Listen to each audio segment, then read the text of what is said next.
Assalamualaikum warahmatullahi wabarakatuh. Waalaikumsalam warahmatullahi. Bismillah wassalatu wassalamu ala Rasulillah, amma ba'du.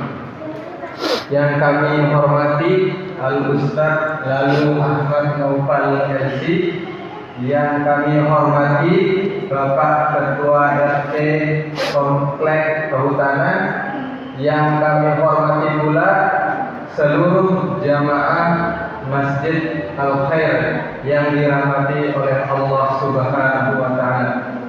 Pertama-tama marilah kita panjatkan puja dan puji syukur kita kehadiran Allah Subhanahu wa Ta'ala yang pada kesempatan sore yang berbahagia ini, alhamdulillah Allah Subhanahu wa Ta'ala masih mengaruniakan kita begitu banyak nikmat-nikmatnya.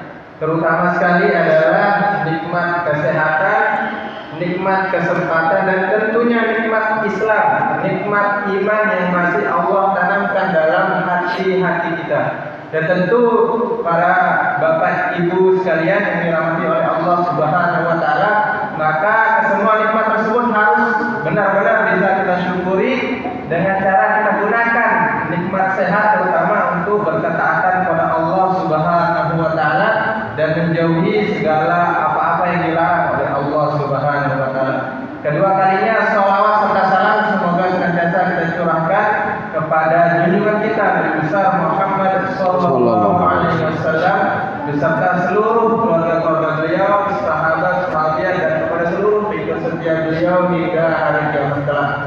Dan semoga kita semua yang berada pada kesempatan yang penuh keberkahan di sore hari ini adalah di antara pengikut setia beliau.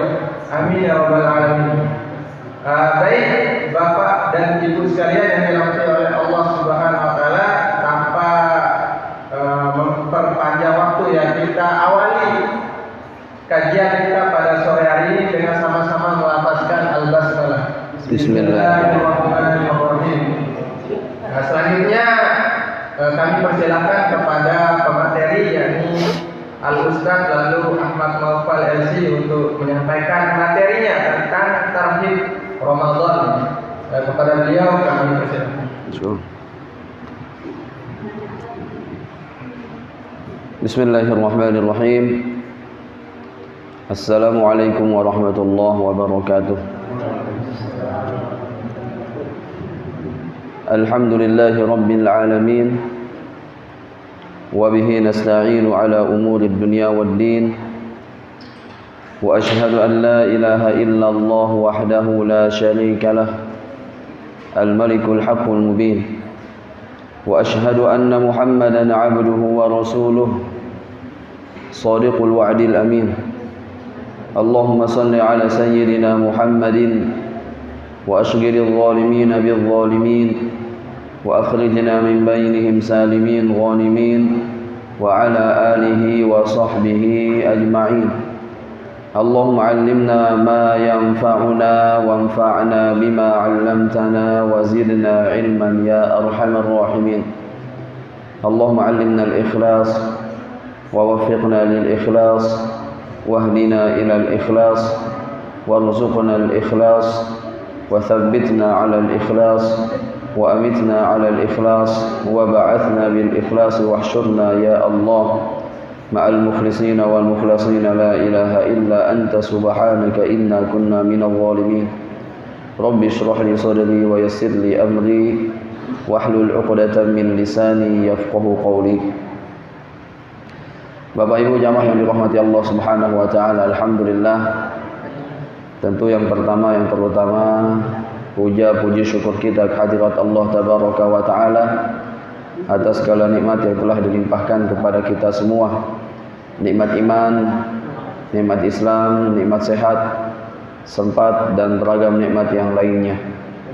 Salawat dan salam kepada junjungan kita, kepada teladan kita, kekasih hati kita, Sayyidina wa Maulana Muhammadin sallallahu alaihi wasallam, serta kepada para sahabat, kerabat, dan orang-orang yang mengikuti jejak langkah beliau hingga hari kiamat.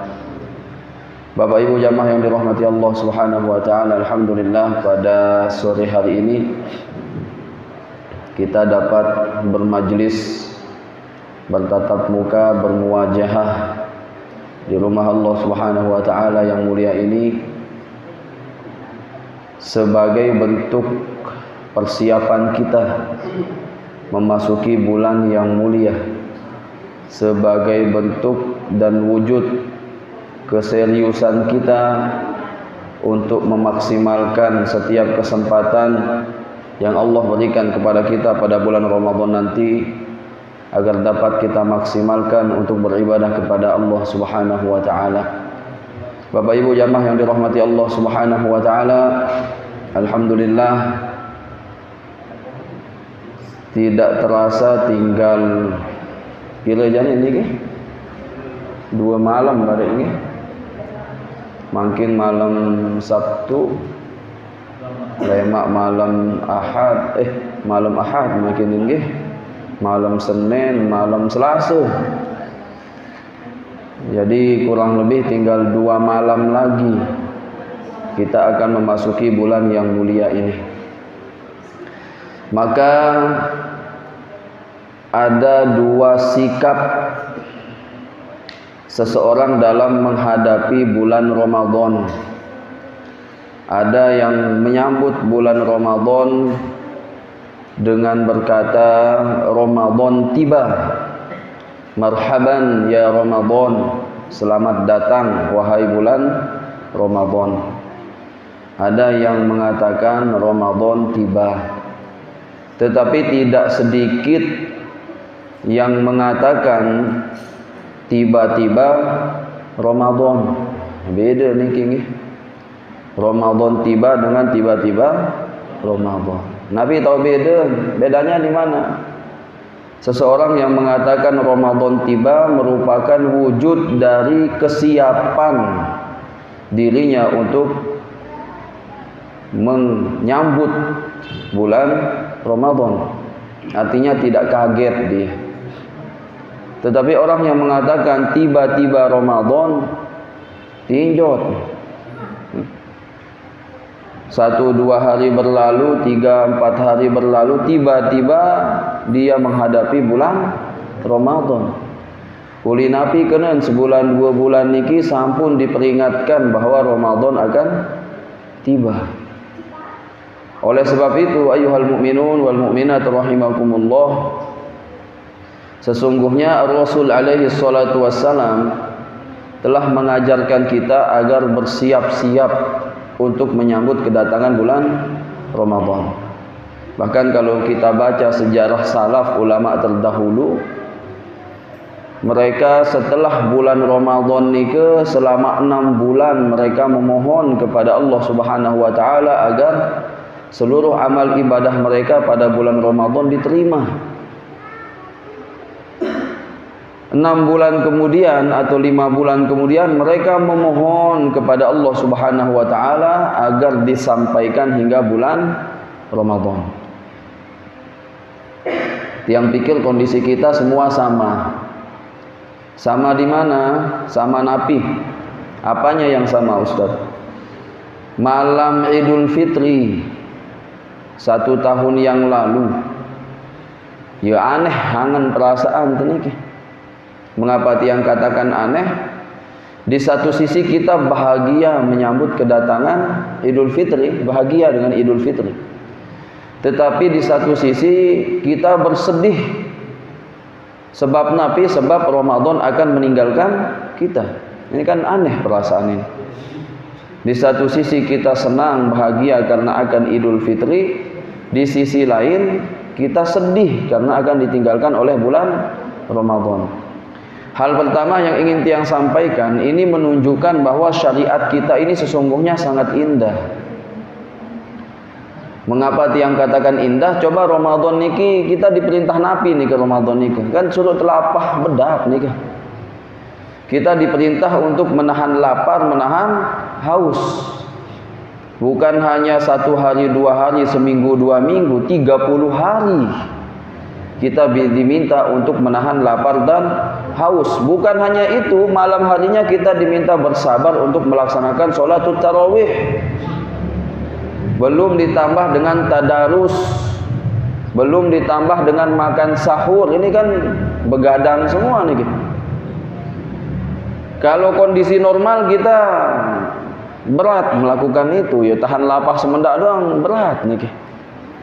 Nabi lagi 30 hari 30 malam. Tapi Masya Allah Ramadan ini memang luar biasa. Kita diminta tahan lapar, tahan haus. Begitu Ramadan akan meninggalkan kita, kita bersedih. Ini menunjukkan bahwa syariat Allah itu kalau kita mau jujur dan melaksanakan semuanya secara sempurna, itu selalu akan mendatangkan kebaikan bagi kita. Ramadan ini saja contohnya. Lalu kemudian pada bulan ini, pada malam Idul Fitri ini, kesedih sekali, menunjukkan bahwa berharap Ramadan ini kalau bisa sepanjang tahun. Karena kita merasakan keutamaan, kebarokahan dari bulan ini. Rindu kita dengan bulan Ramadan, padahal baru semalam nih, malam Idul Fitri. Terus kerinduan kita makin memuncak, terutama memasuki bulan Rajab, bulan Sya'ban. Ketika memasuki bulan Rajab, bulan Sya'ban, mulailah kita berdoa dan mengaminkan doa yang berbunyi Nabi, Allahumma barik lana fi Rajabin wa Sya'bana wa ballighna Ramadan. Ya Allah, berkahi usiaku pada bulan Rajab dan Sya'ban, dan sampaikan usiaku hingga bulan Ramadan. Ini menunjukkan betapa kita berharap untuk dapat memasuki bulan Ramadan yang mulia. Nah, sekarang niki kalau ibarat ibu-ibu tiang yang meriap ya, yang masak di dapur, sambal sinsiong makin niki wah pedas gati ampun puasa niki. Aromanya itu sudah kencang sekali, kuat sekali aroma bulan Ramadan ini. Bagaimana tidak 2 malam lagi kita akan memasuki bulan Ramadan. Tetapi yang menjadi perhatian kita, yang patut kita perhatikan, nanti Ramadan bagaimana ini? Ya. Begitu masuk bulan Ramadan ternyata ibadah kita biasa-biasa saja. Tilawah kita biasa-biasa saja, sedekah kita biasa-biasa saja. Pertanyaannya, apa yang membuat kita rindu pada bulan Ramadan? Pertanyaannya serius, tidak kita rindu pada bulan Ramadan? Jika ternyata ibadah kita ya begitu-begitu saja, sholat kita ya begitu-begitu saja, maka saya sering mengatakan lebih banyak orang yang menggombal Ramadan, atau ya gombal doang di bulan Ramadan. Soal mereka entah mau bulan Ramadan pun tidak ada perubahan. Begitu masuk bulan Ramadan tidak ada perubahan pada dirinya. La salatuhu wa la qiyamahu, la salatahu wa la qiyamahu. Dek sembahyang, dek qiyam tarawihnya, tidak tadarus tilawah Qur'annya, tidak sedekahnya. Terus kenapa kita rindu dengan bulan Ramadan? Nah, ini kita patut waspada. Rindu kita dengan bulan Ramadan, Ustaz, kenapa? Bau untuk berdagang, Ustaz. Takjil ini laku keras pada bulan Ramadan. Nah, khawatir, tidak salah. Tetapi khawatir jika hanya itu yang kita nantikan dari bulan Ramadan. Ya. Maka jamaah yang dirahmati Allah Subhanahu wa taala, kita patut untuk mempersiapkan diri secara maksimal, memperbaiki motivasi dan niat kita ya dalam menyambut bulan yang mulia ini. Jamaah yang dirahmati Allah Subhanahu wa taala, cuman begini kadang ya, yang tidak tahu di masjid kita sudah tarawih dari kapan di sini? Ini yang tahun pertama? Tahun kedua tarawihnya. Biasanya kan semangat menyambut bulan Ramadan ini pada malam pertama dan kedua biasanya. Realitanya begitu, ada lembe-lembe santer ya. Bahkan kadang di beberapa masjid, di beberapa musola sampai gelar terpal atau tikar di luar masjid karena tidak muat atau menampung jamaah yang ada. Ternyata makin kesini makin bertambah hari dari bulan Ramadan, makin mengalami kemajuan. Alhamdulillah. Napinya yang maju niki soft-softnya makin maju. Ya. Yang tadinya 10 soft makin maju, makin maju, makin maju, ujung-ujung garing seke masih soft niki. Subhanallahil azim. Ya. Nah kalau yang kemarin memang satu softnya ya wajar, pandemi masalahnya, sebagian tidak naik masjid, tapi sekarang sudah mulai kita naik masjid nih. Nah ini kan terjadi setiap tahun.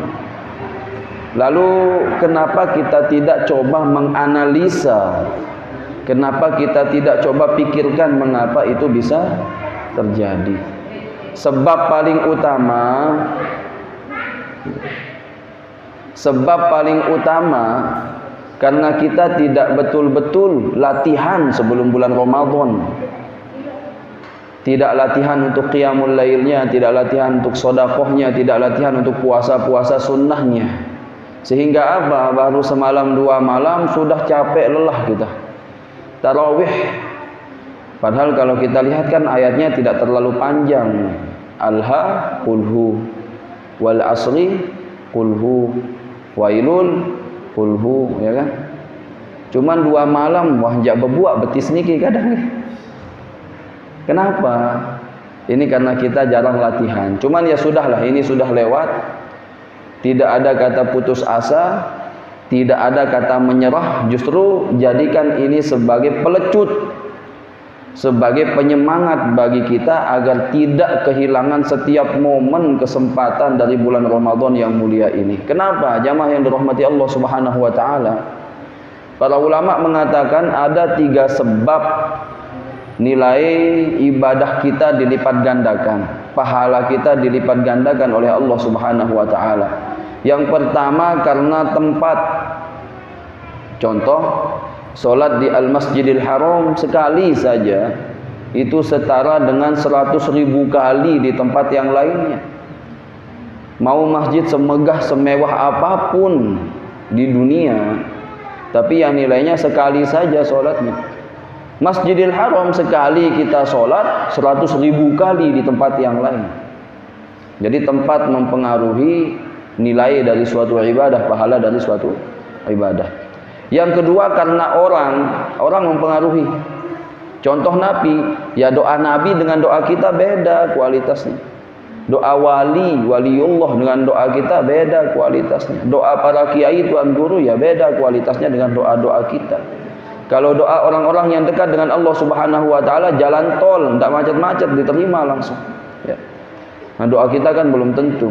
Maka orang pun mempengaruhi nilai dari suatu amal. Yang ketiga karena waktu. Inilah salah satunya apa yang akan kita hadapi di depan Nabi ini ke bulan Ramadan. Di dalam satu hadis ini disebutkan oleh disebutkan oleh Ibnu Rajab Al-Hambali dalam kitabnya. Walaupun sebagian ulama menilai hadis ini dhaif. Ya. Rasul sallallahu alaihi wasallam menyampaikan bahwa khoslatun minal khair. Satu kebaikan yang kita lakukan pada bulan Ramadan yang sifatnya sunnah itu setara dengan amal wajib di luar bulan Ramadan. Satu sholat sunnah yang kita lakukan di dalam bulan Ramadan setara dengan sholat wajib yang kita lakukan di luar bulan Ramadan. Dan satu sholat wajib yang kita lakukan pada bulan Ramadan setara dengan 70 kali ibadah wajib yang kita lakukan pada bulan Ramadan. Lah inilah nilai keutamaan bulan Ramadan.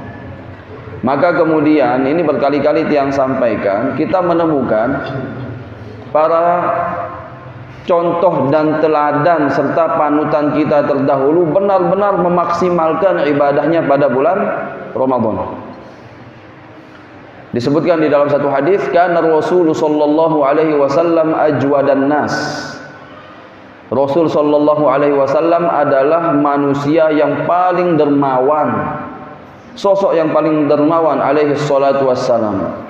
Wa kana ajwada ma yakunu, dan beliau kedermawanannya berlipat ganda meningkat kapan? Fi Ramadan, pada bulan Ramadan. Ini juga yang dicontohkan oleh ulama kita terdahulu. Ada Imam Syafi'i, ada Imam Hanafi, yang disebutkan bahwa beliau berdua menghatamkan Al-Quran pada bulan Ramadan sebanyak 60 kali. Hatam Al-Quran 60 kali selama bulan Ramadan. Artinya pira kali namatan sak sejelo niki, ini 2 kali namatan sak sejelo. Okay. 60 kali khatam Al-Quran, dan riwayatnya kuat sekali. Ya, tidak lemah riwayat yang mengatakan Imam Syafi'i menghatamkan Al-Quran 60 kali sepanjang bulan Ramadan. Maka ini menjadi pelajaran bagi kita semua. Apa kira-kira yang akan kita lakukan dalam menyambut bulan Ramadan? Jamaah yang dirahmati Allah Subhanahu wa taala, banyak sekali amal ibadah yang dapat kita lakukan pada bulan Ramadan. Dan seluruh amal ibadah kita ini akan dilipat gandakan nilainya oleh Allah Subhanahu wa taala. Ibnu Rajab Al-Hambali mengutip perkataan Al-Imam Ibrahim An-Nakhai alaihi rahmatullah. Beliau mengatakan, Ibrahim An-Nakhai mengatakan, satu tasbih yang kita ucapkan pada bulan Ramadan, tasbihatun fi Ramadan ka'alfi tasbihatin fi ghairi Ramadan. Satu tasbih, satu ucapan subhanallah kita pada bulan Ramadan setara dengan 1000 kali ucapan subhanallah kita di luar bulan Ramadan.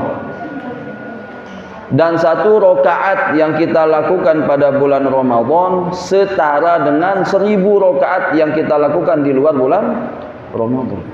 Satu hari berpuasa pada bulan Ramadan setara dengan 1000 hari berpuasa di luar bulan Ramadan. Ini kata beliau. Oleh sebab itu ya, kita juga jangan kalah, jangan rugi. Ya. Karena Nabi begini, kita tidak hanya berbicara tentang, jangan berpikir Ramadan tahun depan. Ramadan yang ada di hadapan kita saja belum tentu kita nikmati. Satu pekan yang lalu, yang isi pengajian juga di rumah di Kediri, ketika menyampaikan seperti ini, hampir penutupan pengajian, tiba-tiba keluar atau terdengar pengumuman di masjid. Nabi pengumuman iki, inna lillahi wa inna ilaihi raji'un. Pengumuman di masjid.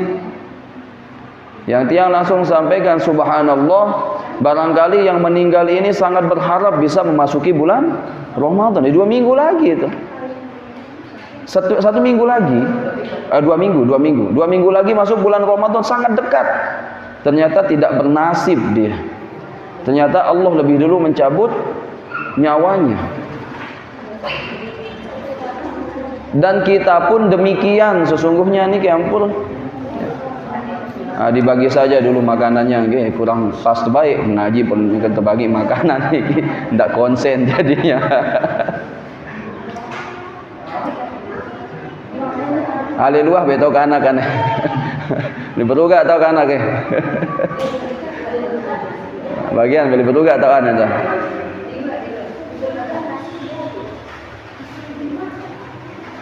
Wajar karena anak nggih. Kita harus maklumi, jangan sampai anak-anak kita takut naik masjid. Nggih. Baik. Nah, sekali lagi yang sampaikan,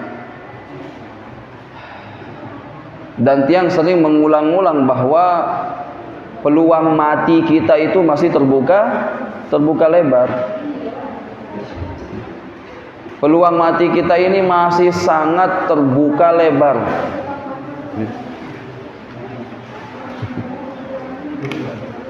Ayo selesaikan bagi makanannya. Selesaikan aja dulu.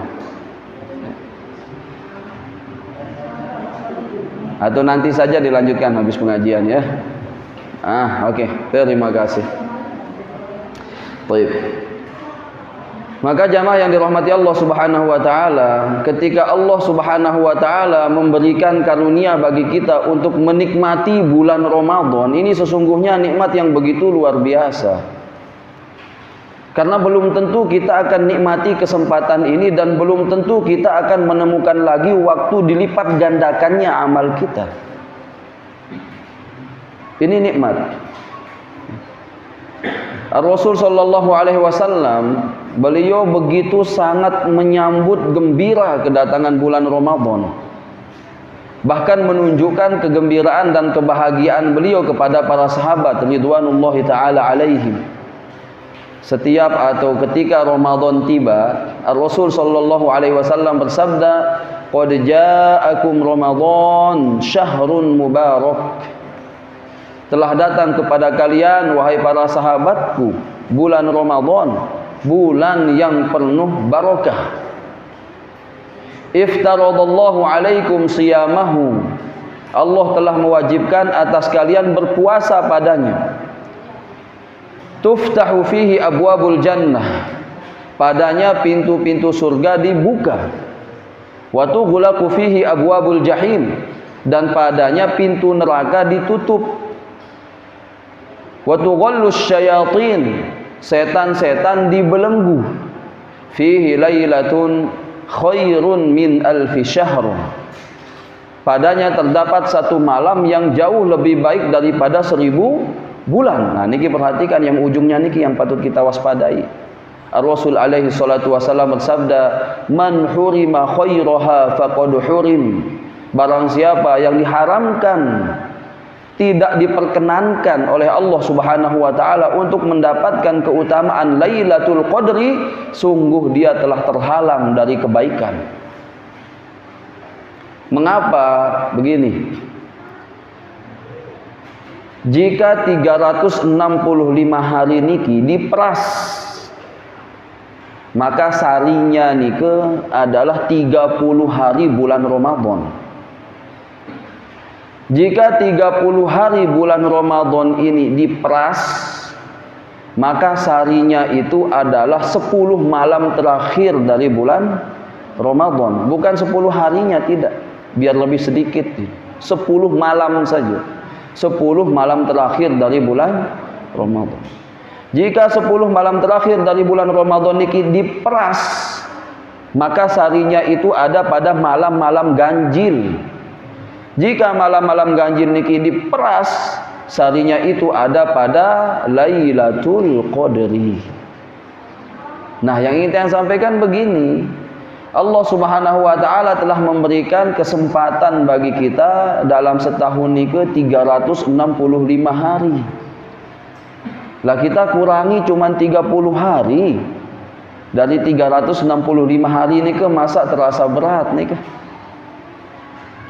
Nah, dari 30 hari ini pun ya barangkali kita kelolosan dan lain sebagainya, ya sudahlah kita fokus pada 10 malam terakhir. Jangan sampai Ramadan ada di hadapan kita dan kita tidak dapat kebaikan apapun. Dan inilah yang masuk dalam hadis Rasul sallallahu alaihi wasallam, wail, sabda Rasul, celaka. Wail niki maknanya kalau ditafsir buruk sekali. Wail itu artinya al-halakah, kehancuran, al-khizi, kehinaan, al-azab, azab. Wail, sabda Rasul sallallahu alaihi wasallam. Celaka siapa? Bagi orang-orang yang telah Allah berikan kesempatan untuk menikmati bulan Ramadan, dia keluar dari bulan Ramadan tidak dalam kondisi diampuni dosa-dosanya oleh Allah Subhanahu wa taala. Maka jangan sampai kita na'udzubillah tergolong dari orang-orang yang tidak diampuni dosa-dosanya oleh Allah Subhanahu wa taala. Dan bukan Ramadan ini bukan hanya tentang menahan lapar dan haus saja. Ini yang patut kita waspadai. Karena sudah jauh-jauh hari Rasul sallallahu alaihi wasallam memperingatkan kita, lamun tiyang sangerawah ja kanggo ndek nyadu.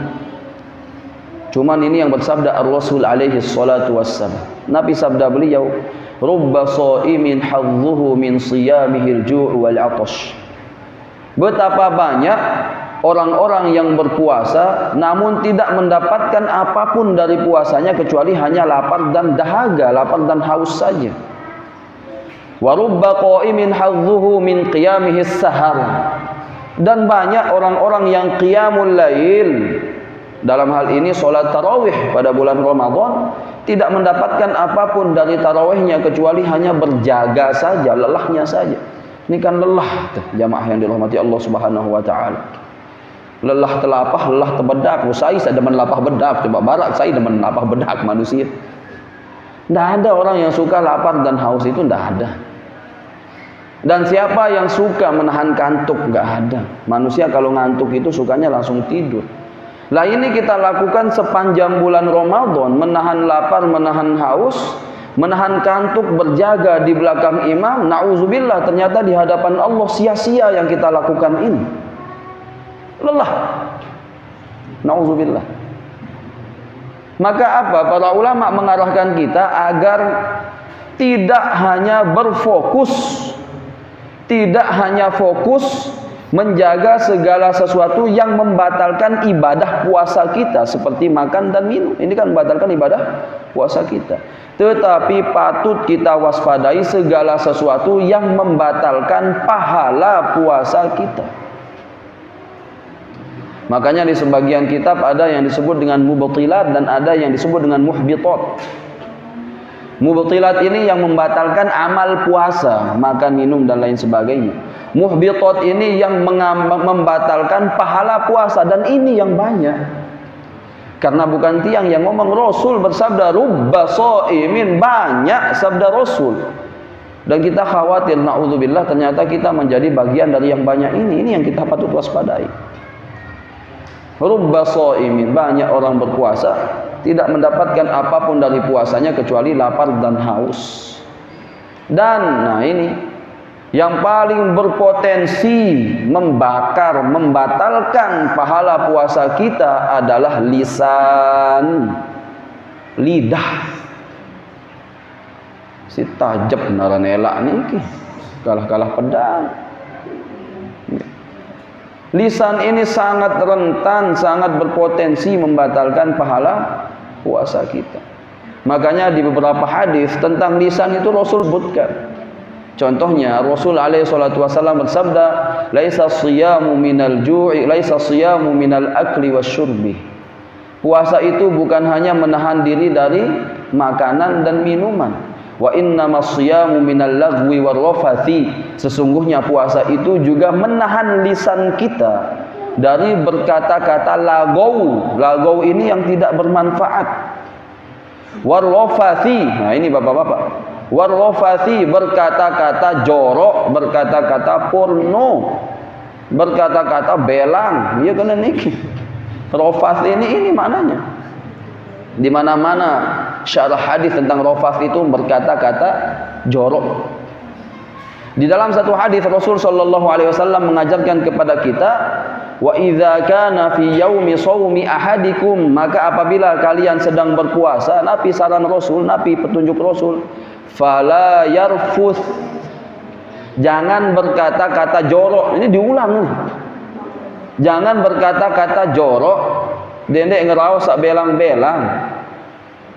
Dek napi ngeraos ustaz lagi kita kirim pesan di WhatsApp sak belang. Dek kanggo masih ini ke sama. Ya. Baik berbicara atau mengirim pesan cerita yang jorok melalui pesan-pesan WhatsApp tidak boleh. Demikian juga dengan mendengar. Saya tidak berbicara ustaz, hanya menyimak, sama, tidak boleh. Ya. Jika menyimak dan mendengar saja tidak boleh, apalagi menonton. Nah ini yang paling tinggi itu menonton, tidak boleh. Hati-hati itu, waspada dari HP kita.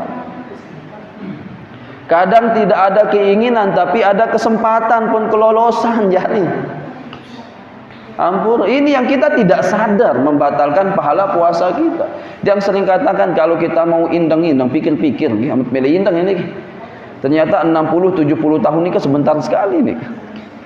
Usia kita kan 60-70 sebentar sekali ternyata. Sangat sebentar. Allah, pendek sekali 60-70 tahun itu, apa ya Allah. Ya.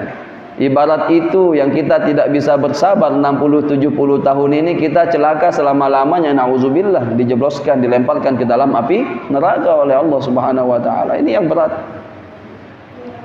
Tuntunannya yang pertama, fala yarfuth. Ya. Yang kedua, ini juga wala yaskhab. Apa artinya yaskhab? Dijelaskan bahwa yaskhab ini maknanya raf'us sauti bitafihil kalam. Berbicara dengan suara keras, berbicara yang tidak manfaat, berkata-kata yang tidak manfaat dengan suara keras. Kenapa? Karena Ramadan ini tentang suasana yang syahdu, suasana yang tenang, suasana yang khusyuk untuk beribadah kepada Allah Subhanahu wa taala. Nah, ini banyak ini, terutama kita-kita nggih. Kaitannya juga dengan emosi, ditahan pada bulan Ramadan. Fala yaskhab, jangan teriak-teriak.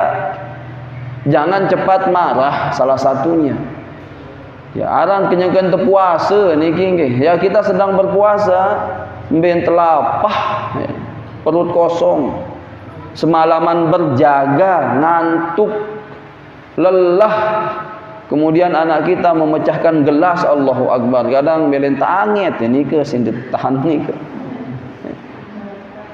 Nah, ini dilatih pada bulan Ramadan. Dilatih pada bulan Ramadan. Jangan sampai emosi. Nah, jika bersuara keras saja ini tidak dibolehkan oleh Rasul sallallahu alaihi wasallam. Ini untuk anak-anak, ini apalagi petasan, marcon. Ya. Ini kadang anak-anak tidak paham yang begini. Cuman orang tuanya terlalu royal, kadang terlalu baik. Bapak endeng kepeng, tapi beli marcon, sin satu, bijan baik kan. 10-20 ribu. Kerugian tepat, la ilaha illallah. Kita cari uang itu hampir mati kadang di jalan kita. Ya sila. Kita pakai kendaraan ke kantor atau ke tempat kerja, yang berdagang itu banian ya saring bersiapkan cebatur, mencari posisi yang pas menurut dia strategis. Itu kan persaingannya ketat. Sama-sama jual pentol misalnya kan. Itu mana persaingan ketat, mana dia bersungguh-sungguh ini untuk mencari tempat, saingannya berat. Di kantor mana dimarah-marahin sama bos, belum lagi sama teman kantor dan lain sebagainya, ada konflik, capek cari uang di kebun. Lalu kadang uang ini kita sia-siakan untuk hal-hal yang tidak bermanfaat. Inilah kemudian Rasul Allah Subhanahu wa taala memperingatkan kita, tsumma latus'alunna yauma idzin 'anin na'im.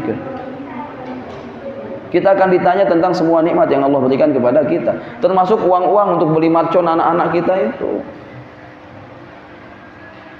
Begini, saat sholat saja, niki fikih sholat ya. Saat sholat saja, jangan sampai di sholat-sholat sirriyah. Sholat-sholat sirriyah niki, sholat zuhur, asar, rakaat ketiga dari maghrib, rakaat ketiga keempat dari isya, ini sirriyah. Jangan sampai sirriyah ini kita bersuara keras sehingga mengganggu orang yang ada di sebelah kita, tidak boleh. Yang tak khusyuk ustaz, ya, emang Anda saja yang mau khusyuk, orang juga mau khusyuk. Dan hati-hati waswas syaitan.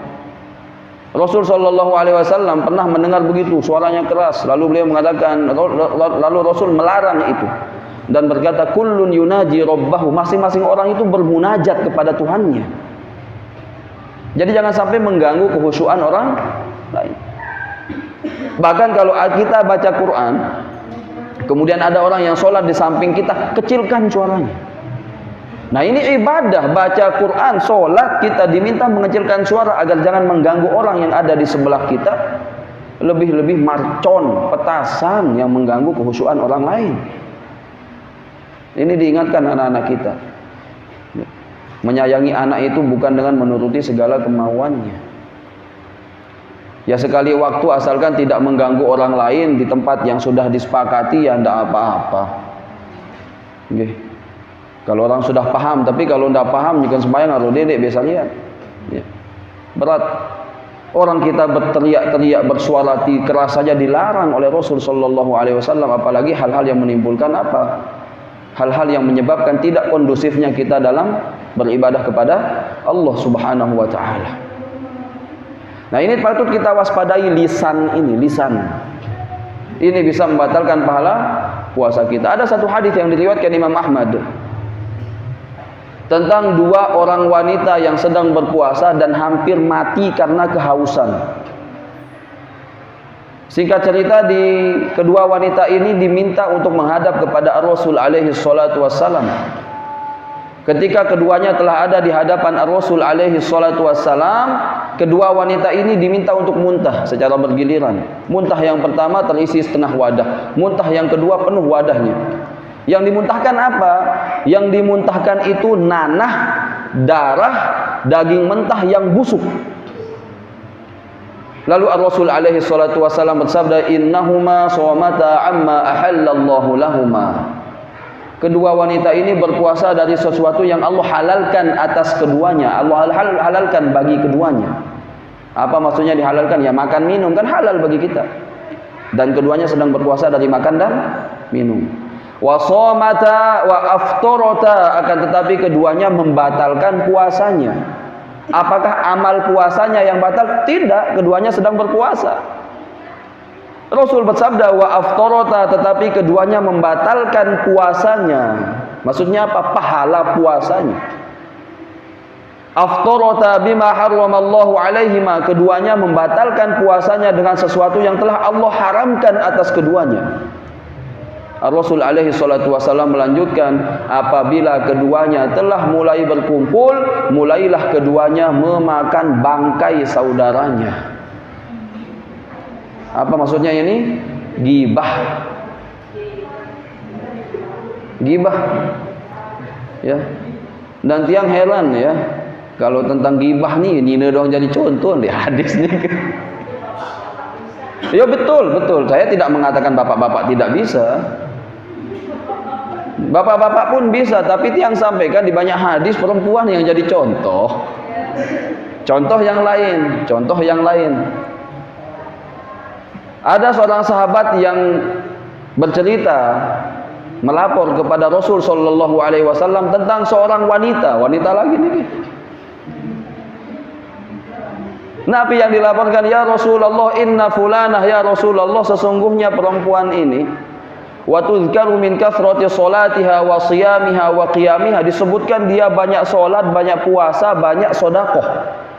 Dan tiga-tiganya ini adalah nama pintu surga. Ada pintu salat, ada pintu sedekah, ada pintu ar-rayyan. Ini untuk orang-orang berpuasa. Dan wanita ini mengamalkan tiga amalan ini, masyaallah. Illa annaha tu'dhi jiranha bilisaniha, akan tetapi dia ya Rasulullah seringkali menyakiti tetangganya dengan lisannya. Rasul sallallahu alaihi wasallam menerangkan, hiya finnar, dia berada di dalam neraka. Ya. Lisan nih, lisan. Kenapa wanita terus Ustaz? Justru bersyukurlah. Kenapa? Diingatkan wanita oleh Rasul sallallahu alaihi wasallam. Dan jangan mau disibukkan. Ini apa istilah anda tuh? Tidak setara ya. Tidak setara. Orang feminis habis-habisan tidak setara antara laki-laki dengan perempuan. Perempuan selalu menjadi korban. Rasul bersabda, wa raaitu aktsaru ahlihan nisa, saya melihat penduduk neraka itu sebagian besar mayoritasnya adalah wanita. Kenapa Bu? Logikanya karena memang jumlah wanita sekarang lebih banyak daripada laki-laki. Jadi tidak aneh. Yang kedua, jangan mau disibukkan oleh jumlah wanita banyak atau sebagainya. Mari berusaha agar tidak termasuk bagian dari mereka. Ini yang paling penting. Jangan gara-gara ini tidak adil, terserahlah. Tidak bisa Bu, tidak bisa. Pilihannya ada pada kita, jangan menjadi bagian dari mereka. Terserahlah wanita mau banyak. Kita laki-laki pun walaupun sedikit, kalau masuk neraka juga gak ada gunanya dibilang sedikit. Pada doang kena, arian teparan penok lagu tama surga. Nggak, bukannya begitu. Jadi jangan mau disibukkan oleh hal-hal yang seperti itu. Sekarang bagaimana kita berusaha untuk tidak menjadi bagian dari ahli nar? Tadi itu yang patut kita waspadai, lisan. Ini sering membatalkan pahala puasa kita. Kenapa pertanyaannya? Karena bulan Ramadan dia tiak kawa kembe-kembe telapah. Kita sedang lapar, kita sedang lelah, mau ngincang ya, kita mau jalan-jalan melakukan maksiat, tidak mau, kita lapar kita. Maka kemungkinan paling besar maksiat-maksiat lokal yang dilakukan apa itu? Lisan dan mata. Terutama HP, jamaah yang dirahmati Allah Subhanahu wa taala, waspadai. Ya. Itu waspada ini, terutama ibu-ibu dan kita semua, bapak-bapak paling penting ini kayaknya kenapa? Itu di TV bulan puasa India masih tayang pun, di dalam pegitan pusat India niki. Subhanallahil azim. Ini kan tidak sadar kita. Jangan menganggap kecil, jangan menganggap ini sederhana. Dosa sekecil apapun itu tetap berbahaya. Wa may ya'mal mithqala dzarratin faman ya'mal wa may ya'mal mithqala dzarratin syarran yarah. Sekecil apapun dosa itu akan berpengaruh. Terutama nih yang sering menyampaikan begini, seperti seorang mahasiswa yang diberikan tugas kuliah untuk, kalau arsitek teknik sipil itu kan menggambar ya, gambar bangunan, arsitek dan lain sebagainya. Dia kerjakan itu selama 3 minggu. 3 minggu begadang, lelah. Tinggal dikumpulkan besok pagi, adiknya datang. Adiknya namanya anak kecil, nggak tahu apa-apa, dicoret lah pakai spidol permanen. Kira-kira kalau kita ada di posisi mahasiswa itu yang besok pagi akan mengumpulkan tugas ini, tinggal dikumpulkan, ini ada Pak dosen, dikumpulkan tugas itu lalu dicoret-coret oleh adik kita, bagaimana perasaan kita itu? Kasih permen sama pecut ya. Nah, ini untuk urusan duniawi ini. Lalu bagaimana jika kelak kita menghadap kepada Allah Subhanahu wa taala sudah merasa amal kita cukup, ternyata Allah jadikan seperti debu yang berterbangan, nauzubillah tsumma nauzubillah. Yang itu tadi tugas ini masih bisa kita lobby dosen. Kita bawakan tugas kita, ini buktinya Pak. Saya sudah selesai tapi dicoret-coret sama adik ya. Kalau dosennya pria kasihan, dia akan katakan, "Oke, saya kasih kesempatan lagi." Tapi di hadapan Allah berbentan tiap lobby Allah. Bisa enggak kita lobby Allah? Enggak bisa, tinggal kita mempertanggungjawabkan apa yang kita amalkan. Itu ibarat tadi itu, banyak orang yang berpuasa tidak mendapatkan apapun dari puasanya kecuali lapar dan haus. Coba, kita sudah puasa, ternyata tidak dapat apa-apa. Yang ternyata kita sendiri yang menyebabkan itu apa? Mulut berpuasa dari makan, tapi kadang tidak berpuasa dari membicarakan kehormatan orang lain. Maka ini patut kita waspadai.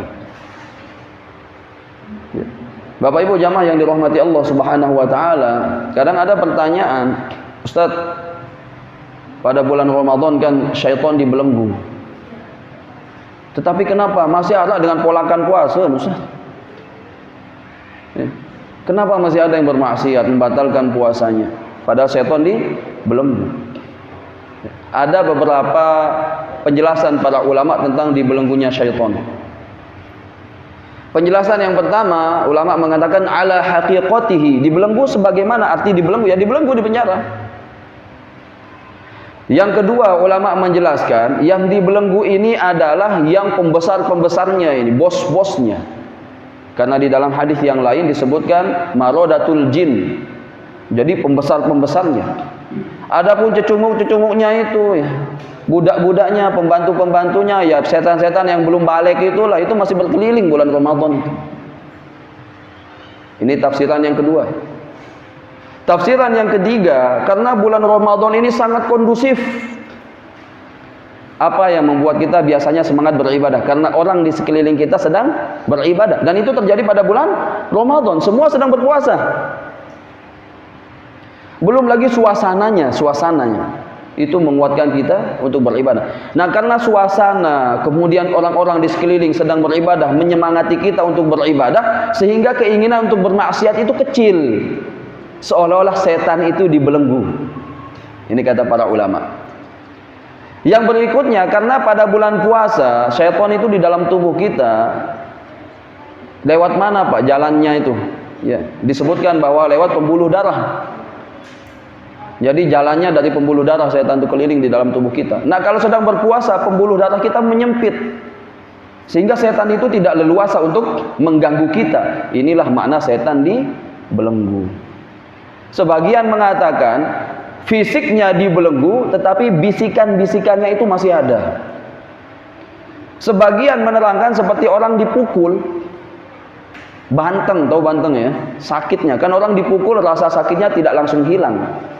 Ya, saya pernah jatuh pakai motor mau ngisi pengajian juga, libur pengajiannya ya. Dilelede, rintik hujan, karena kejar waktu ya seperti ini, berangkat dari rumah ba'dal asar ngisi di Unram. Karena buru-buru, yang di depan saya ini juga tidak jelas orangnya, mau dia pelan, kalau pelan kan aslinya di kanan, di kiri, tahu kan? Kasih orang di tengah untuk cepat, saya mau cepat. Yang di depan ini pelan, tengah. Mau nyalip kiri bahaya, karena kita nyalip harus dari kanan. Mau nyalip kanan, kita akan masuk ke jalan yang sebelahnya. Akhirnya apa? Saya mau nyalip ragu. Ayo, masalah ragu-ragu niki memang berbahaya di jalan, ya. Akhirnya bismillahan. Pasti yang mau nyalip ke kanan lah dia. Allahu Akbar. Hilang tapi orangnya nggak tahu kemana itu. Allahu Akbar. Ingat keluhan dengan ini pokok vario putih gaduh. Padahal masih putih vario itu. Tiang mau salib, dia ke kanan. Akhirnya apa yang terjadi? Tiang makin kanan, cuman kelolosan kanan. Muter terjadi ini ke di lede ini ke. Alhamdulillah badannya tidak sakit, Pak. Malunya ini yang kita susah. Dikelilingin sama orang, Allahu Akbar. Dan tidak sakit memang waktu itu. Ternyata besok paginya la ilaha illallah dia tahu taik masjid. Bah, sakit bungkak awak, pegel-pegel. Itulah ibadat syaitan. Syaitan dibelenggu tapi sisa-sisa bisikannya itu masih ada pada manusia. Yang paling bahaya sesungguhnya, na'udzubillah tsumma na'udzubillah, ketika setan dibelenggu, seseorang masih bermaksiat karena kemaksiatan ini telah mendarah daging pada dirinya, sehingga setan tidak butuh lagi untuk menyesatkan dirinya. Contoh seperti apa? Seperti orang yang kecanduan narkoba, orang yang kecanduan minuman keras. Itu setan sudah pensiun kalau begitu, Pak, tidak usah lah, dia mabuk sendiri. Sama seperti orang yang kecanduan nonton pornografi, porno. Mau Ramadan atau tidak Ramadan, dia akan tetap menonton itu. Nah, na'udzubillah, ini yang bahaya ketika kemaksiatan ini telah menjadi bagian dari diri. Ini patut kita waspadai. Nah, yang saya sampaikan begini. Ketika kondisinya sangat kondusif untuk menopang, menguatkan kita beribadah kepada Allah, bahkan Allah perkuat dengan dibelenggunya syaitan, masih juga bermaksiat kepada Allah. Mau seperti apa lagi agar kita taat kepada Allah? Jika yang dibelenggu ini adalah pembesar-pembesarnya setan, yang masih berkeliling ini setan-setan yang belum balik, kata tiang tadi, masih kecil, tergoda juga kita. Maka kita patut waspada pada keimanan kita. Kita patut curiga pada keimanan kita. Berembe malik sila setan wah terbelenggu. Orang sedang puasa, sedang beribadah, semua sangat kuat untuk menguatkan kita beribadah, masih juga maksiat pun berembe malik. Dan yang berikutnya kata salah seorang dai, jika Ramadan ini kita tidak lebih baik, butuh berapa Ramadan lagi untuk menjadi lebih baik. Maka jamaah yang dirahmati Allah Subhanahu wa taala, ini menjadi pelajaran peringatan bagi kita semua. Yang perlu tiang sampaikan begini. Tolong diingatkan kalau sudah habis waktunya ya. Karena kalau tarhib Ramadan ini biasanya di majelis tiang sampai 3 kali, 4 kali kita ketemu baru habis dibahas. Tiang sampaikan poin-poinnya saja. Begini, ada beberapa kebiasaan yang patut kita rubah. Niki fikih keluarga, fikih puasa dengan keluarga. Okay. Ada satu kebiasaan, terutama ibu-ibu kita, istri-istri di rumah, ya. Kadang azan maghrib sudah berkumandang. Ibu-ibu, maghrib niki sampun ngebang, muazin sampun ngebang, ibu-ibu masih ketungkulan napi, masih ketungkulan le julun kompor. Masih ketungkulan kembiaran begili. Ayo wah niku. Betul. Ya sudah azan, ibu-ibu masih mempersiapkan makanan berbuka puasa. Rugi. Kok rugi Ustaz? Ah niki biar kita bisa menjadi lebih baik.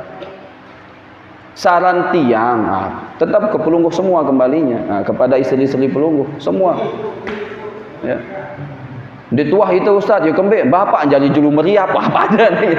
Ini perlu kita waspadai ini. Begini, Ar-Rasul alaihi salatu wasallam bersabda, "Inna lis-shaimi 'inda fitrihi da'watan la turad." Sesungguhnya orang berpuasa saat dia berbuka puasa, doanya tidak akan tertolak. Sesungguhnya orang yang berpuasa saat dia berbuka puasa, doanya tidak akan tertolak. Ini kesempatan yang luar biasa. Dan ada 3 hal yang menyebabkan doa kita mustajab di sana. Yang pertama, karena kita sedang berpuasa. Doa orang berpuasa itu mustajab. Yang kedua, karena waktu. Yang ketiga, karena amal soleh yang bisa kita lakukan sebelum itu. Nabi maksudnya begini. Dulu kalau tiang pulang ke rumah Nini Tian di Batu Tulis. Ya, asli Mami Tiang Batu Tulis, Jonggat. Biasanya kita sebelum buka puasa zikir tuh dulu. Dan ternyata ini sesuatu yang baik. Maka tiang sarankan 15-20 menit sebelum berbuka puasa, semua makanan berbuka puasa sudah siap. Dan jangan dikeluarkan dulu. Nggih, sekedar sitemolakan doang dulu, batalan doang. Nggih, dedek man sugulan manuk nike. Para bapak den khusyuk sembayang waladhdallin imam amin mulai nuni apa ni jalin ayamuni silapa. Ya, yang membatalkan saja dulu, yang digunakan untuk takjil, ya korma lah, teh lah. Cuman kadang kita takjilnya pun tidak kalah dahsyat. Kadang niki nggih, ulek doang 3 mangkok, itu membatalan. Kolak saja 3 mangkok, esnya itu 2 gelas, kopinya setengah gelas. Deman lanjar rokok malik niki, itu baru membatalkan. Belum makan itu. Belum makan beratnya. Nah, yang ingin sampaikan begini. 20 menit sebelum berbuka puasa, semua keluarga dari yang paling tua sampai yang paling muda berkumpul di ruang keluarga. Lalu masing-masing dari anggota keluarga niki bertawasul dengan amal soleh. Boleh itu zikrullah, boleh itu baca Quran, boleh itu zikir, boleh itu baca Quran. Sesudah 5 menit atau 10 menit masing-masing zikir dan baca Quran, kepala keluarga memimpin doa. Setelah kepala keluarga memimpin doa, berikan kesempatan untuk masing-masing anggota keluarga berdoa. Karena masing-masing anggota keluarga tentu punya hajat kebutuhan mereka masing-masing. Yang barangkali di antara anak-anak kita belum menikah, ingin menikah, berdoalah di sana. Barangkali bapak-bapak yang sudah menikah, ya.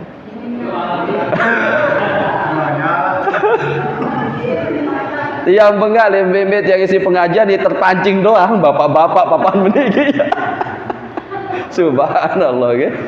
Ya, bapak-bapak yang sudah menikah barangkali ingin punya keturunan yang banyak, ya. Harta yang banyak, ya. Istrinya cukup 1 lah, ya. Ya. Cukup 1 untuk saat nikah, nggih, enggak tahu ke depan. Subhanallah. Masing-masing berdoa. Ini kesempatan yang belum tentu terulang. Jika dalam kondisi puasa sunnah berbuka puasa saja mustajab, lebih-lebih puasa wajib kita pada bulan Ramadan. Maka kebiasaan. Tapi lagi kalau disuruh beli disuruh beli berbuka puasa, bapak-bapak jangan belinya setengah jam sebelum berbuka puasa. Terlambat itu. Kenapa? Banyak orang yang beli dan kita akan terlambat ngantri. Ustaz, bapak yang tahu berdoa, Ustaz, tidak bisa memimpin doa pakai bahasa Arab. Ya sudah, pakai bahasa Jepang, bahasa Cina atau bahasa Perancis, tidak apa-apa. Tidak bisa, Ustaz, ya udah pakai bahasa Indonesia, tidak apa-apa. Tidak bisa bahasa Indonesia, pakai bahasa Sasak nih, kembali. Allah Maha tahu apa yang kita panjatkan. Nah, ini kebiasaan pertama yang patut kita rubah. Kebiasaan yang kedua yang patut kita rubah ketika sholat tarawih. Ajib sholat tarawih niki, ajaib. Nabi yang ajaib itu menjadi alarm. Biasanya kalau hadi Bilal, tidak tahu Nabi istilahnya di sini hadi. Ketika mengumumkan akan sholat tarawih, as-salatu sunnatut tarawih raka'ataini rahimakumullah, mulain pada ngoam berjamaah, ngantuk. Sila kalau kita indang diri, terbiasa mana indang dengan ini. Tapi anehnya begitu hadi Bilal mengumumkan as-salatu sunnatul witri raka'ataini la telah ngantuk nikah. Begitu ada panggilan untuk sholat witir. Nah, pertanyaan, kenapa kita tidak coba menganalisa mengapa saya ngantuk saat tarawih? Penyebab utamanya kita mengantuk saat sholat tarawih terlalu banyak isi perut. Dan ini merupakan ajaran ulama terdahulu. Ulama terdahulu itu sangat jarang mereka kenyang, bahkan barangkali di antara mereka ada yang tidak pernah kenyang seumur hidup. Ini bedanya kita dengan dulu. Orang-orang terdahulu, Rasul Shallallahu Alaihi Wasallam bersabda, makanlah makanan yang cukup untuk menegakkan punggungmu untuk ibadah. Makanya bedanya orang dulu sama sekarang. Orang dulu makan itu ketika lapar. Kita kan teratur makanya, arak nyampah, arak bekaleng, betengari, arak makan malam 3 kali sehari, itu teratur gitu. Orang dulu tidak makan kalau tidak lapar. Nahnu qaumun la na'kul hatta najur' wa idza akalna la nashba'. Ini ungkapan para sahabat. Kami adalah kaum yang tidak akan makan kecuali ketika lapar, dan ketika makan kami tidak kenyang. Orang dulu makannya untuk menghilangkan lapar, orang sekarang makannya untuk mencari kenyang. Itu bedanya. Sehingga berbuka puasa ini kadang det kasaangan. Apa solusinya? Kan bukan hanya permasalahan saja. Apa solusinya? Niki memang agak ekstrim dibandingkan dengan sebelum-sebelumnya, dan sepakati dengan keluarga. Dene ngerumun laun balik. Ya? Persis. Niki ndak bercanda, niki betul. Kedian siepan si berbuka niki. Karena sebanyak apapun yang ada di hadapan kita, yang muat itu hanya 1 porsi di perut kita, Pak. Angka dinar beda kita kaca dengan sugih sebenar, Pak, Bu. Sesugih Nabi pun dengan dia datangkan makanan dari Eropa, dari Perancis, dari Tanzania, dari Sudan, dari Saudi. Datangkan makanan itu, ya ujung-ujungnya yang muat hanya 1 piring. Apa bedanya kaca dengan sugih? Ya sila. Tidak mungkin karena dia kaya kemudian 1 meja bisa dimakan semua, tidak bisa. Sama kita berarti. Sesugih-sugih dengan lamun lapah niki jeneng jalan niki. Sekaya apapun seseorang ketika dia lapar, dia pun miskin itu, makan aja dia butuh, itu masalahnya. Ini bedalah, ini tazkiyah ya. Yang inti yang sampaikan betul tadi kata Bapak nih, kurangi makanan yang ada di depan kita. Soalnya kita Allahu Akbar, lamun kedung wasiapan si berbuka nih ke Pak nggih. Esnya aja macam nih tuh, ada es kelapa muda, es kelapa tua, es kelapa bayi, es kelapa bajang, es kelapa dedara, ya luwe Pak le julu nih. Makanannya ada puteri nyelam, puteri ketelap, puteri apa kira nih. Banyak di depannya, Pak. Dan den mansah angen, kita belum nyaman, belum pas kalau belum dicicipi semua itu. Tetapi coba kalau kita mau jujur, ya, kita mau jujur. Makanannya banyak tersisa apa tidak? Banyak tersisa. Kenapa kita tidak siapkan sesuai kebutuhan kita? Inilah sebenarnya inti dari puasa, mengendalikan diri. Ya serius yang sampaikan, dan tiang mohon maaf tidak omong kosong, tiang sudah buktikan.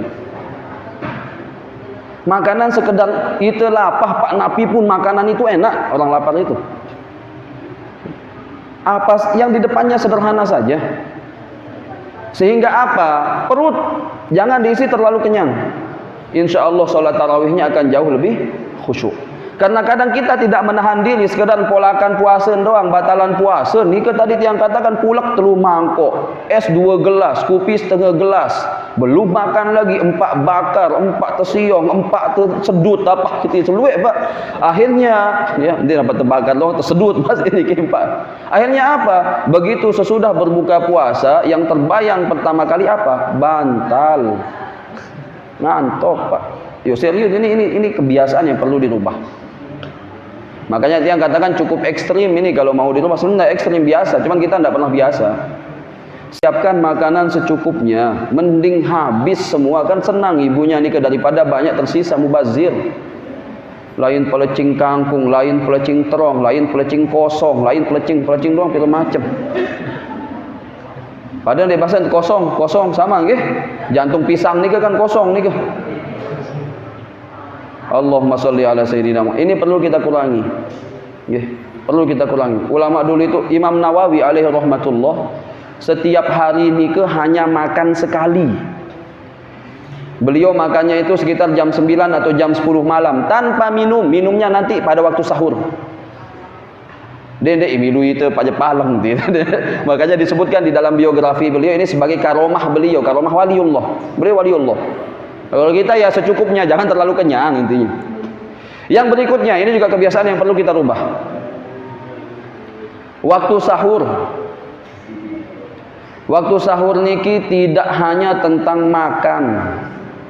Ingat, ada satu waktu yang Allah Subhanahu wa taala yang sengaja mencari hamba-hambanya. Mana hamba-hambaku yang mohon ampun untuk aku ampuni dosanya? Mana hamba-hamba yang meminta kepadaku untuk aku kabulkan permintaannya? Kapan itu? Sepertiga malam terakhir setiap hari. Sepertiga malam terakhir. Pertanyaannya, kapan waktu sepertiga malam terakhir ini? Waktu sahur. Makanya ini disebut dengan waktu sahar. Wabil asharihum yastaghfirun. Ciri-ciri penghuni surga itu apa? Banyak beristighfar pada waktu sahur. Dan sahur niki bukti jelas, bukti nyata bahwa kita sesungguhnya bisa qiyamul lail, salat malam pada sepertiga malam terakhir. Itu bukti nyata. Susah bangun Ustaz sepertiga malam terakhir. Uli bulan Ramadan sepanjang bulan dan ini tetap dengan nyawur, itulah waktu sholat malam terbaik. Cuman apa yang membuat kita berat? Ini kan menjadi pertanyaan kita. Maka yang sampaikan begini, ketika nanti sahur, jangan hanya berpikir soal makannya saja. Walaupun memang makannya itu barokah, tasahharu fa inna fis sahuri barokah, sabda Rasul alaihi salatu wasallam. Makan sahur karena di sahur ini terdapat kebarokahan, sabda Rasul. Tetapi jangan hanya tentang itu, manfaatkan kesempatan itu juga untuk tahajud, manfaatkan kesempatan itu untuk berdoa, manfaatkan kesempatan itu untuk beristighfar kepada Allah Subhanahu wa taala. Manfaatkan itu. Ini waktu yang mustajab. Jadi ibu-ibu yang biasa menyiapkan sahur, upayakan sebelum menyiapkan makan sahur bisa menunaikan sholat mana-mana 2-3 rakaat. Bisa bermunajat memohon kepada Allah Subhanahu wa taala. Kita banyak masalah, banyak tantangan kehidupan, cuman jarang minta sama Allah. Bagaimana Allah akan bantu kita? Jarang kita sampaikan kepada Allah bagaimana Allah akan membantu kita. Allah Maha tahu, tapi Allah ingin lihat keseriusan Anda. Allah ingin melihat pengabdian Anda, tadarru' ketundukan Anda, rasa butuh Anda kepada Allah Subhanahu wa taala. Ini yang kita sampaikan melalui doa-doa kita. Semakin susah waktu kita bangun, semakin susah waktu kita menyampaikan hajat kita, semakin serius kita sesungguhnya mempersiapkan diri. Inilah sepertiga malam terakhir, inilah waktu makan sahur. Hati-hati dari tuyul yang menghabiskan pahala kita. Hati-hati. Napi tuyul diantaranya acara-acara komedi, Pak. Acara-acara lawak.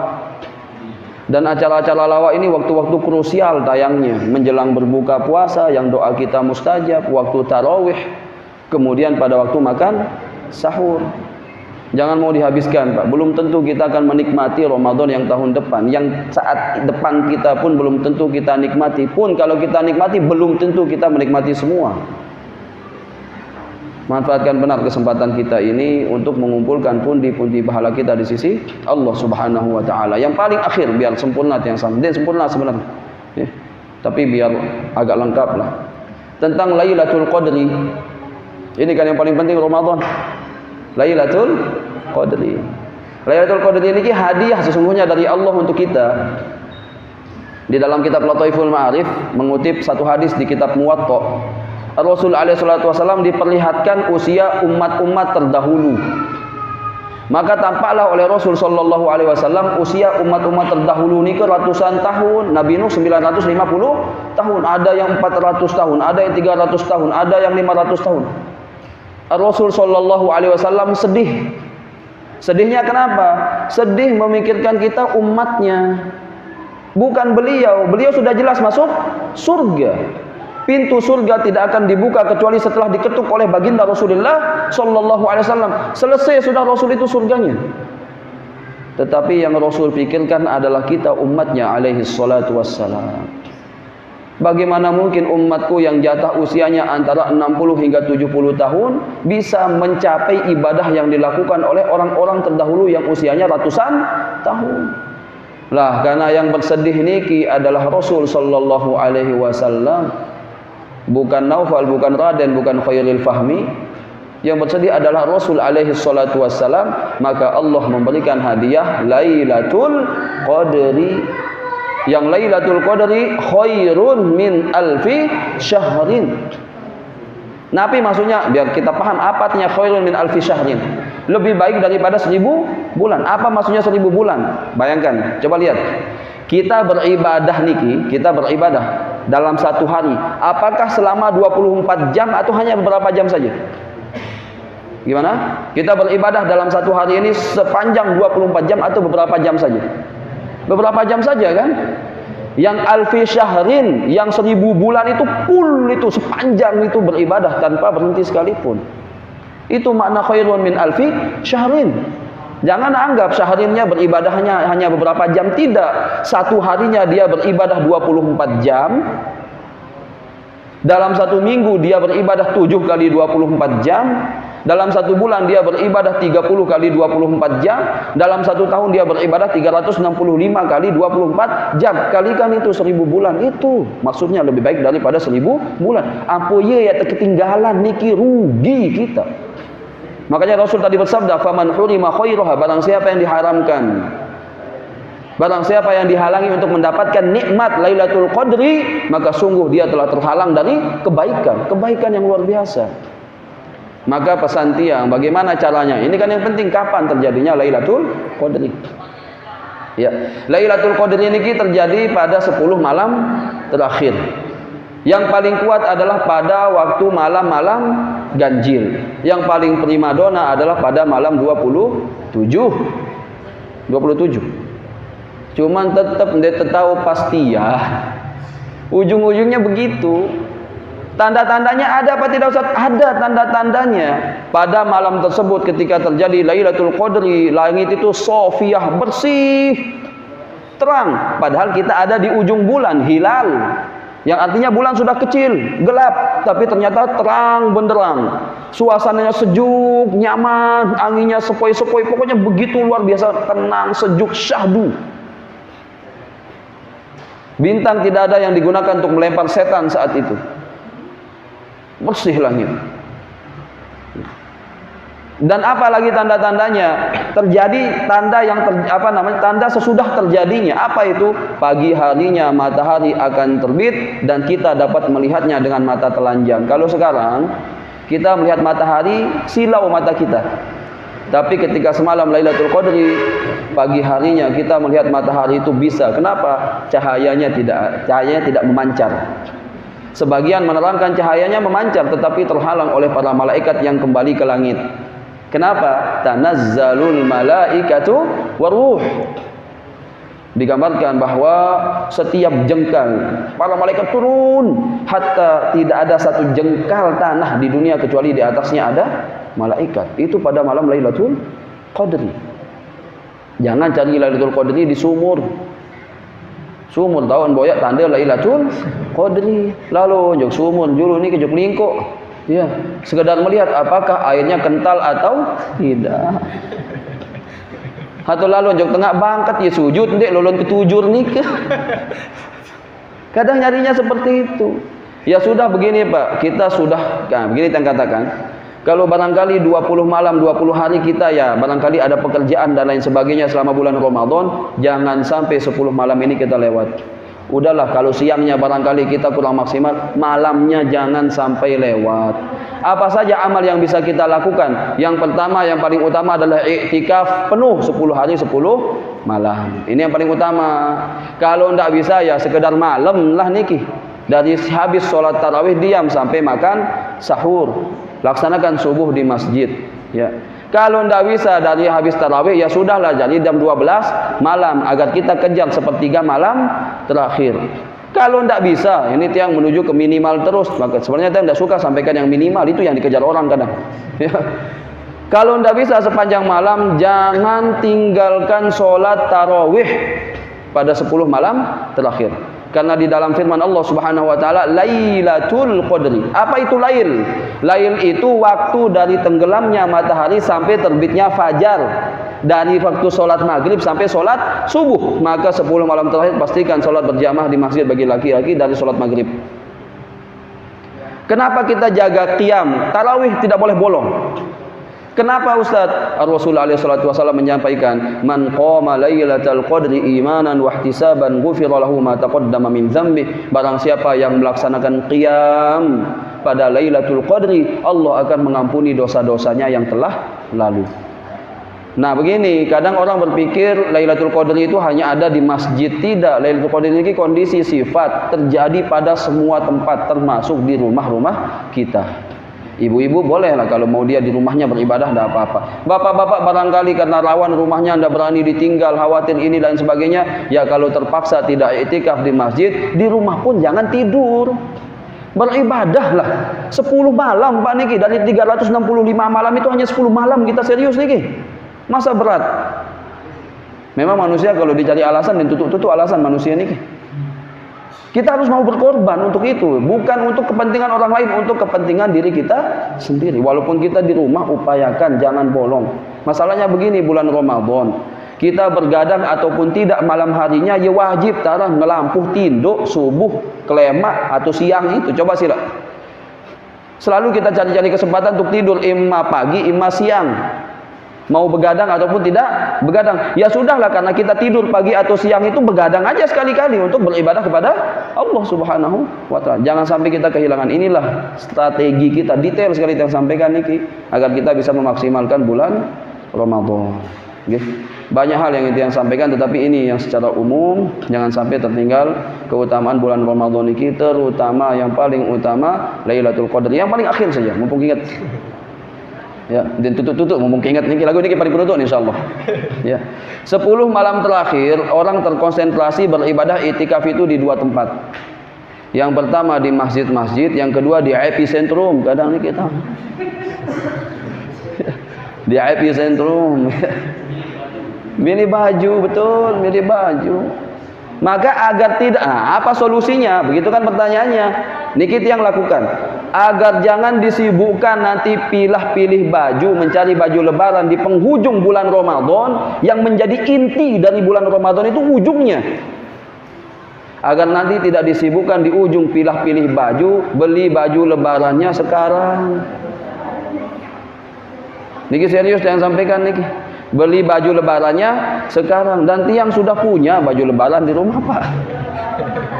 Nggih, biar nanti kita tidak sibuk. Mau dibawa ke tukang jahit sudah penuh pasuhan makin niki, apalagi bulan Ramadan banyak pasiennya. Mau beli ke Mataram rame macet sehingga lelah Pak, sampai rumah tidak kuat untuk sholat lagi beribadah, ternyata malam itu Lailatul Qadar. Rugi. Sekarang beli, sekarang. Deman datang THR Ustaz tadahan ya belum lah pilih lalu yang bisa beli baju niki. Nggih, beli saja, kemudian agar tetap baru, kalau perlu laundry, setrika, laminating lamun perlu. Kan laundry itu dilaminating pakai plastik ya.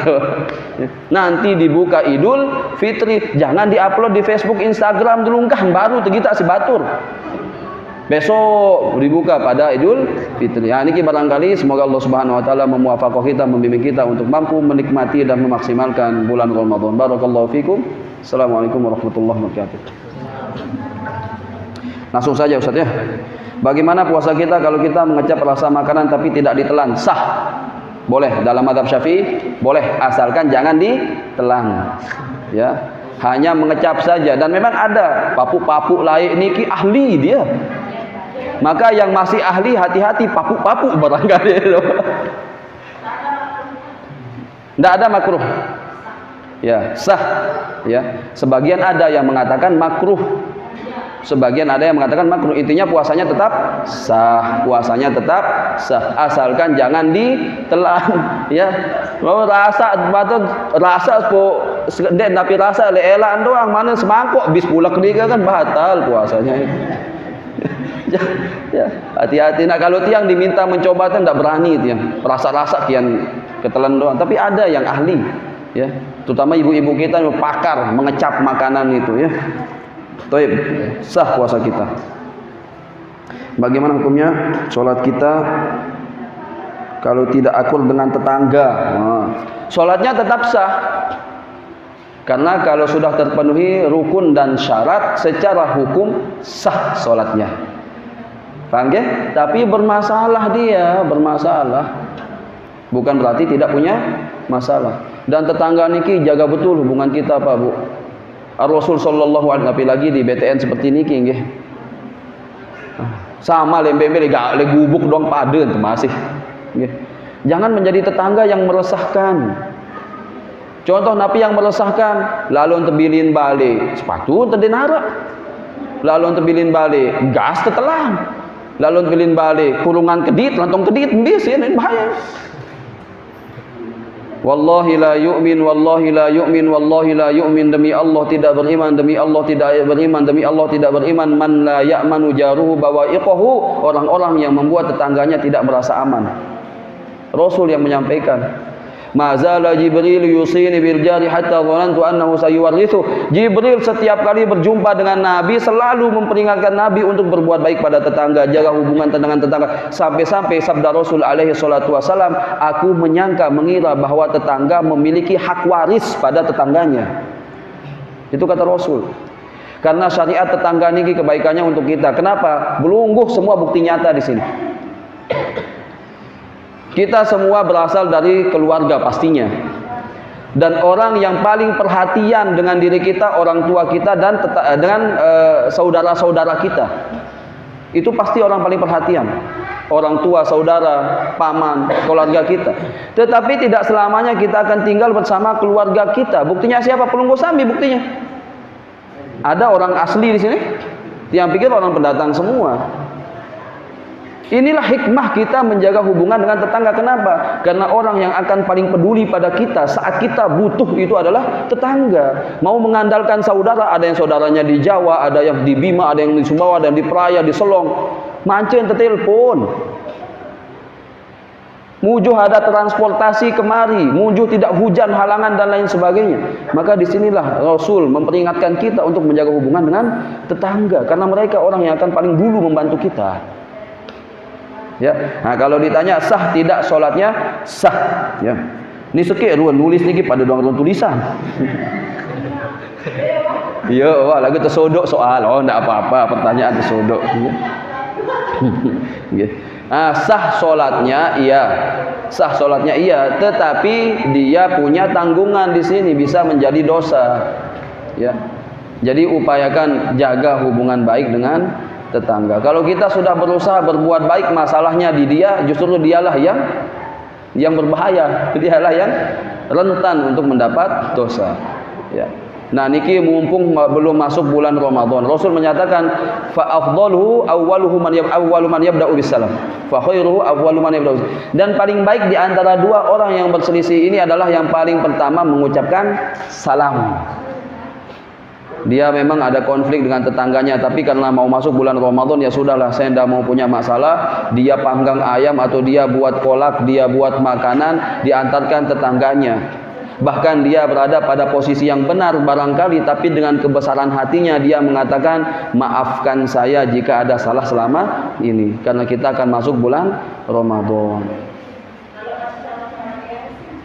Sama-sama gengsi ya, nanti gengsi di hadapan Allah Subhanahu wa taala. Ya doang jadi Nabi itu nih. Ya, silakan ya. Jangan mempertahankan gengsi jika itu menjerumuskan kita ke dalam neraka Allah Subhanahu wa taala.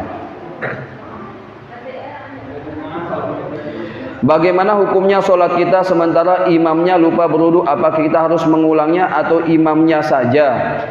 Ini ada satu kasus. Yang pertama, kalau dia tahu imamnya lupa berwudu, sholatnya tidak sah. Dia harus mengulang sholatnya. Imamnya tidak sah. Kecuali satu kondisi. Zaman Umar bin Khattab radhiyallahu taala anhu. Pernah satu waktu Umar menjadi imam bagi makmum-makmumnya. Ternyata Umar sadar radhiyallahu taala anhu, beliau belum mandi bersih. Maka apa konsekuensinya? Sholat makmumnya sah. Yang perlu mengulang hanya imam. Dalam kondisi makmum tidak mengetahui kalau imamnya belum mandi atau belum suci. Nah, ini yang aneh pertanyaannya, ya. Ya tahu imam deman wudu, maka anda ingetan imam. Kenapa? Imamnya yang mengumumkan, makmumnya mengulang sholat. Makmum mengulang sholat. Ya. Kondisinya tadi kalau imamnya lupa dan makmumnya sudah bubar. Kalau yang seperti itu makmumnya sah sholatnya. Lagu lah dia umuman si imam nih berarti suruh ulang karena sholat imam tidak sah. Kita bermakmum kepada orang yang sholatnya tidak sah. Sudah lewat Ustaz, dikodok sholatnya itu. Ya. Sampun pertanyaan nih, nggih? Apakah semua doa akan mustajab apabila di bulan suci Ramadan, dan apakah dosa akan dilipat gandakan? Sama. Allah Subhanahu wa taala berfirman tentang bulan-bulan haram, fala tadzlimu fihinna anfusakum. Bulan-bulan haram, apa bulan-bulan haram? Rajab, dari urutan dulu. Dzulqa'dah, Dzulhijjah, Muharram, Rajab. Allah Subhanahu wa taala berfirman, jangan kalian zolimi diri kalian pada bulan-bulan haram. Kenapa? Karena dosa dilipat gandakan. Jika pada bulan-bulan haram saja dosa dilipat gandakan, apalagi pada bulan Ramadan. Apakah semua doa dimustajab? Semua doa dimustajab, tapi yang patut kita ketahui apa bentuk ijabah doa. Allah Subhanahu wa taala adalah zat yang maha mengetahui, yang maha dan lebih tahu dari hamba-hambanya apa yang terbaik untuk hamba-hambanya. Dan doa itu ada yang diijabah langsung, ada yang diijabah pada saat yang tepat, ada yang tidak diijabah tapi disimpan oleh Allah Subhanahu wa taala menjadi pahalanya kelak di akhirat. Kenapa? Karena doa saja, Pak. Doa niki semua kebaikannya untuk kita. Jam berapa ini? Karena tiang badal maghrib harus ke Bonjeruk, ada undangan di Bonjeruk. Doa itu semua kebaikannya untuk kita. Begini, innal insana khuliqa halu'a, firman Allah Subhanahu wa taala. Manusia itu diciptakan suka berkeluh kesah. Karakternya itu si demen berkeluh kesah manusia ini. Itu karakternya. Tetapi luar biasanya Allah Subhanahu wa taala, Allah tidak ingin hamba-hambanya ini berkeluh kesah kepada sesama hamba. Karena hamba ini sama saja kedudukannya. Hamba tidak mampu memberikan apa kepada hamba yang lain kecuali dengan izin Allah Subhanahu wa taala. Karena Allah tidak ingin melihat hambanya hina di hadapan sesama hamba, Allah siapkan satu fasilitas yang namanya doa. Di doa inilah kita menumpahkan segala hajat kita, menumpahkan segala kesedihan kita, menunjukkan butuhnya kita kepada Allah Subhanahu wa taala. Luar biasanya Allah. Kemudian ketika kita sudah berdoa kepada Allah Subhanahu wa taala, hanya dengan berdoa saja kita sudah dapat pahala. Kenapa? Karena doa itu ibadah. Bayangkan, kita berdoa saja dapat pahala. Apalagi kemudian Allah mengabulkan doa kita. Berarti kebaikannya untuk siapa? Semua kebaikannya untuk hamba-hambanya. Biar kita nikmat berdoa. Doa saja, Pak, tampak mustahil oleh manusia, tidak ada yang mustahil bagi Allah Subhanahu wa taala. Bahkan jika tidak terkabul keinginan kita itu tercatat sebagai pahala di sisi Allah Subhanahu wa taala. Jadi tidak ada ruginya kita berdoa. Dan jangan ada satu adab doa yang harus kita pegang dan tidak boleh kita lakukan. Apa itu? Ada mulistijal. Jangan tergesa-gesa, jangan terburu-buru. Ya Allah, 20 tahun keberdoa lah di ini beta kabulan kah keberdoa. Saya rugi. Saya berdoa 20 tahun, ya Allah, enggak dikabulkan juga, udah benar. Ini istijal, terburu-buru. Nabi Musa alaihissalam dalam logika manusia tidak mungkin akan mampu menyelamatkan diri ketika dikejar oleh pasukan Fir'aun. Segara di julun, Pak. Logika manusia tidak mungkin selamat Nabi Musa alaihissalam.